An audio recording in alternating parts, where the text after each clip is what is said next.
په پکتیکا کې د سویډن کمیټې له لوري 214 ښوونکو ته د قابلیت تدریس په برخه کې 14 ورځنی سمینار ورکول کیږي چې په دې سمینار کې 80 تنه ښځینه ښوونکي هم ګډون لري. مسؤلین وایي چې د سویډن کمیټه په پام کې لري چې په پکتیکا کې په بېلابېلو برخو کې خلکو ته سمینارونه وړاندې کړي.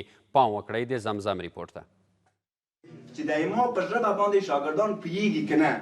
اوس مهال د پکتیکا په ښوونیز ډګر کې د سویډن کمیټه د مرکز په ګډون د دې ولایت په یوسف خیل، اومنه، سروزه او ګومل ولسوالیو کې فعالیت کوي چې شاوخوا 350 محلي ټولګي لري چې په دې کې 8000 زده کوونکو ته زده کړې ورکول کیږي چې 90 سلنه نجونې دي. دوی د دې ښوونیز بهیر د ښه پرمختګ لپاره 214 ښوونکو ته چې 80 ښځینه ښوونکي دي د قابلیت تدریس په برخه کې 14 ورځنی سیمینار ورکوي. موږ پکتیکا په سطح باندې د استادانو ټرنینګ 214 تنه استادانو ته موږ پلان لرو چې ټرنینګ دایر کو چې په هغه کې 80 تنه ښځینه استادان دي چې د دانش مضمون یعنی قابلیت تدریس او همدارنګه د ښوونکو د حلقې په ارتباط باندې د پروژې پر بنسټ زده کړه او منټرشیپ په برخه کې موږ دغه استادانو ته ټرنینګ ورکوو. د سیمینار ګډونوالو د سویډن کمیټې نه د مننې ترڅنګ زیاته کړ چې داسې ښوونیز پروګرامونه به زموږ سره د ستونزو په حل کې ډېره مرسته وکړي.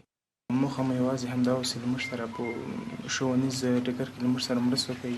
هغه مضامینو کې موږ ستونزه لرو یا ځینې مشکلات موږ لرو له موږ سره د هغه په حل کې مرسته وکړي. د درسونو د قوي کېدو په خاطر باندې سیمینارونه واخیستل، استادانو نه مو ډېر شیان یاد کړل چې په آینده کې د صنفونو کې د عملي کړو.